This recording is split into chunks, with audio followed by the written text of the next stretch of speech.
talk about the choices when soloing. You know, I received a really good email question. I have to send a shout out and a thank you to Tramp Pip, P-I-P. Thank you so much. He sent in a question. He asked, do we need to stick to one scale or do we need to shift over the chords?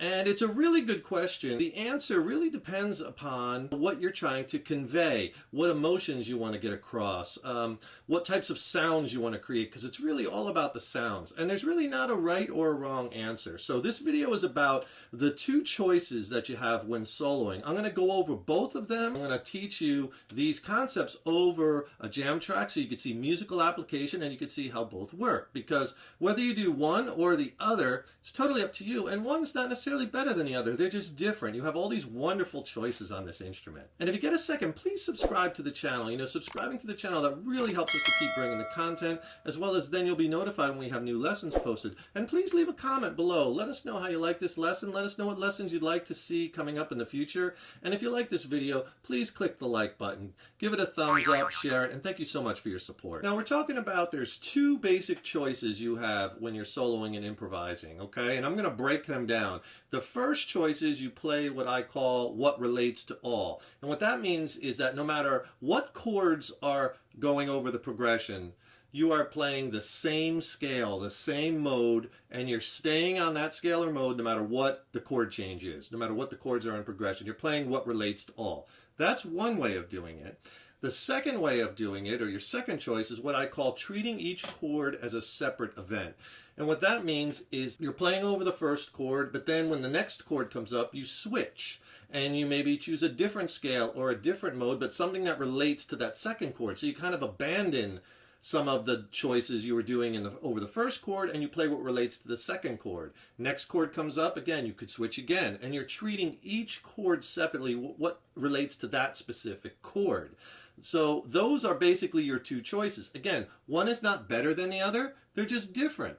And they're not mutually exclusive. You can play what relates to all for a while, and then you can, switch and play, treat each chord as a separate event.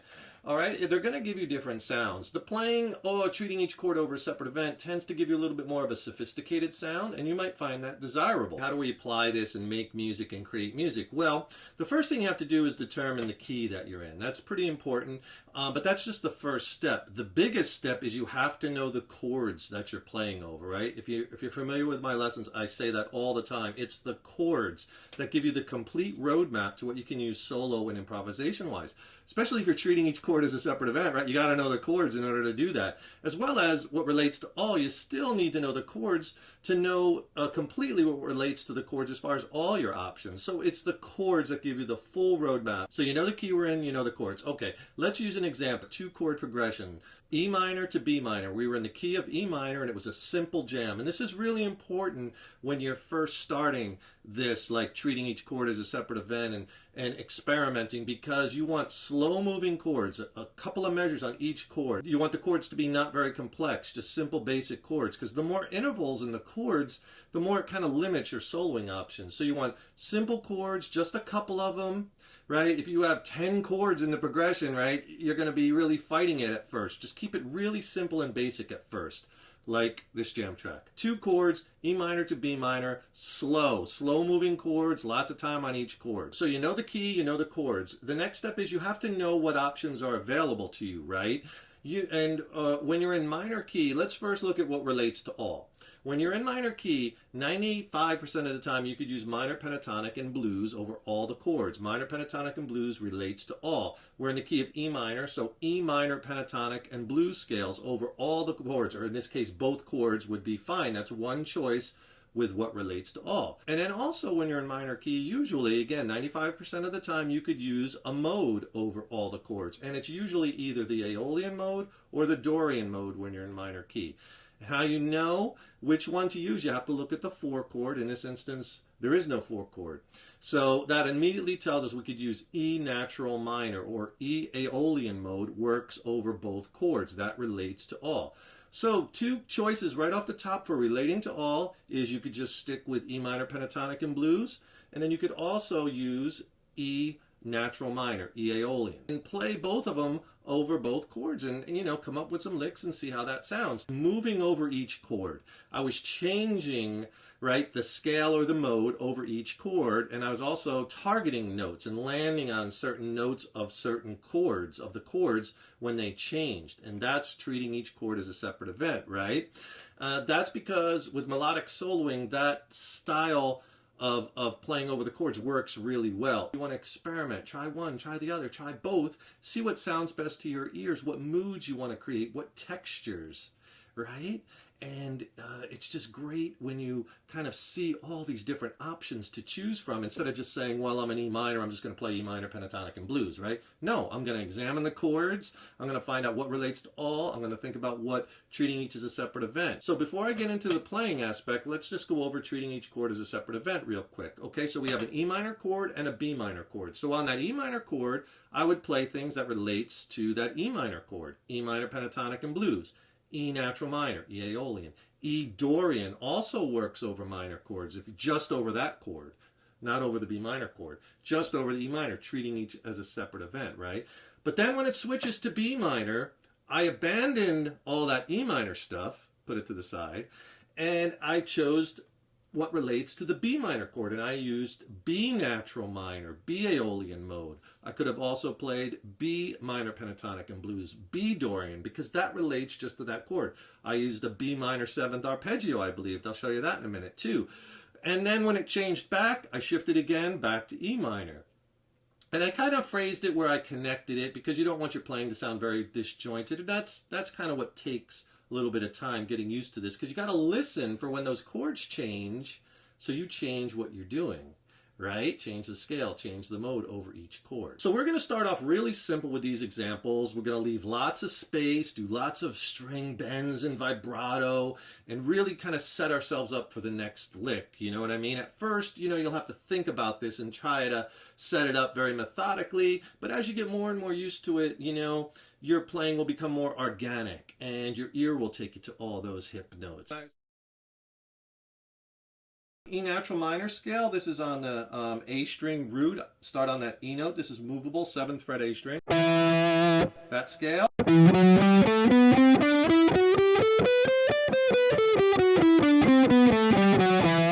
Something like this.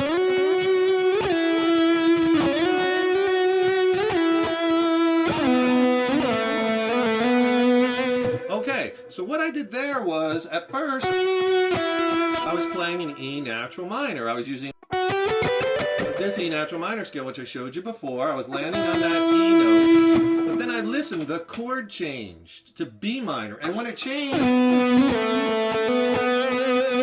I changed to that B natural minor. So I said that natural minor scale is movable. Well, we're moving it to B minor, so just find your B note on the A string. Here it is at the 2nd fret, and you play that same shape.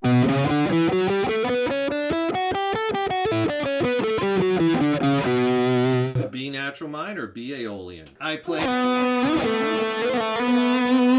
I continued because I'm in B minor and I'm playing B Aeolian, B natural minor.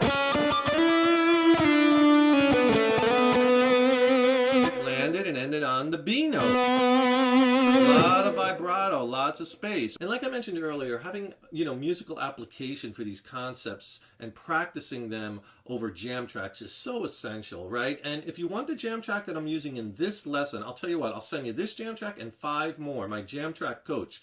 6 killer jam tracks and 2 ebooks. And in the ebooks, I talk about each track, track by track. I go over the chords, I go over soloing strategies, I go over different scales to try and why they work. And then all of the scales are diagrammed out in the second ebook, the scales ebook. So it's a great little practice tool. I'll send it to you for free. Just click on that link below. So you can see how I'm taking this E minor, E natural minor over the E minor chord. It changes, sliding into B minor. And you could just hold those notes at first. The change, just so you can kind of establish and get the hang of, okay, landing right at that change. The next thing I did now, the chord changes to E minor again.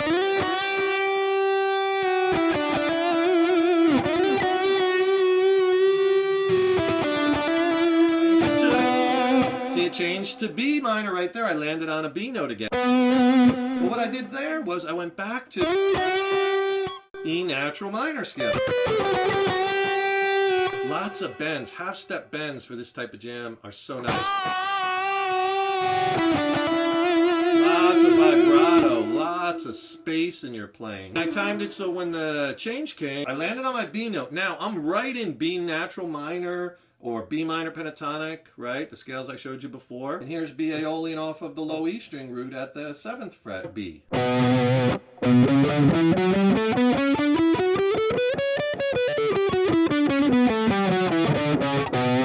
what I did there was I played a B minor 7th arpeggio. And that shape looks like this.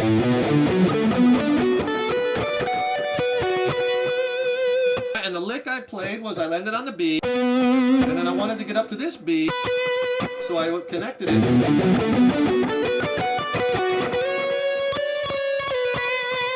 I had a little extra time, so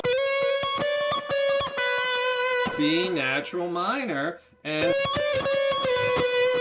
I landed on a B note. All right, so again, shifted to B minor over the B minor chord, B Aeolian mode, B minor 7th arpeggio.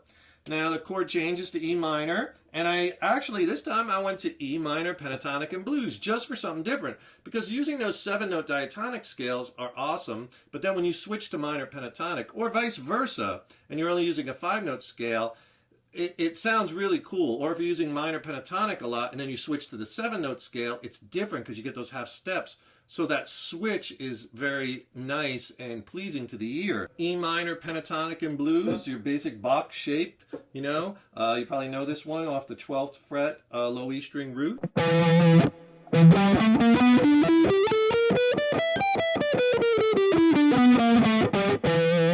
and you can play that E minor pentatonic scale anywhere. Here it is off the 7th fret A string root.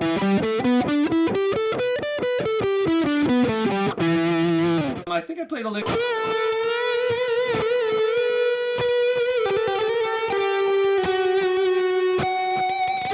Okay, this time what I want to do is I wanted to target a strong note over that B minor chord because it's going to change. So over the E minor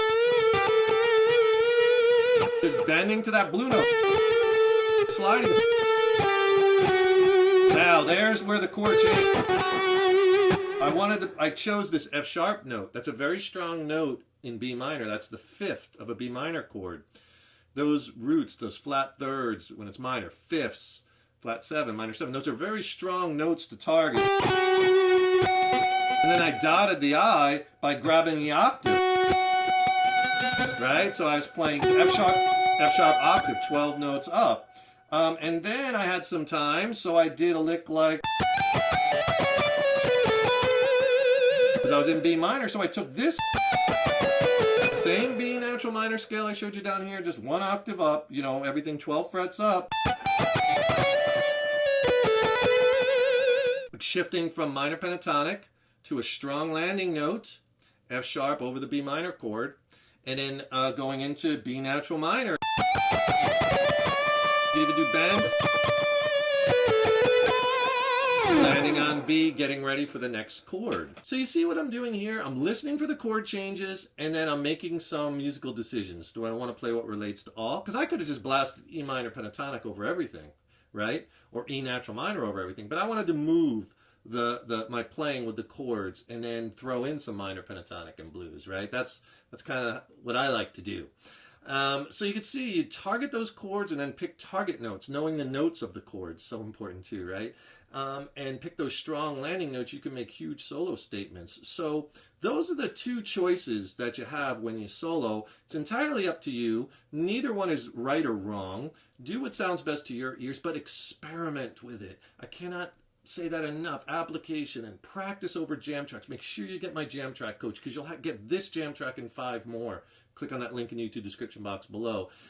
And just sitting there and and putting on that track, getting lost in it, listening to those chords, man, I'll tell you, you will get this down. And study the relationship between chords and scales. That's so important because you have choices. You might like the sound of Dorian better than natural minor, or maybe getting into harmonic minor or some of the other different scales or modes. But studying that relationship between chords and scales and what sounds best to your ears is so important. All right, have fun with it, get lost in it, and keep rocking it. Don't forget, subscribe to the channel. You know, that really helps us to keep bringing the content, and then you'll be notified when we have new lessons posted. And also, don't forget, click on that link in the YouTube description box below. Get my killer practice tool, my Jam Track Coach, 6 killer jam tracks, 2 ebooks for free. Thank you so much for checking out this video, and thank you so much for your support over the years and years. So appreciated. Keep up all that hard work on those guitars. Keep having fun with them. And remember, your guitar playing is an evolution. So enjoy the journey. Take care, rock on. I'll see you in the next lesson.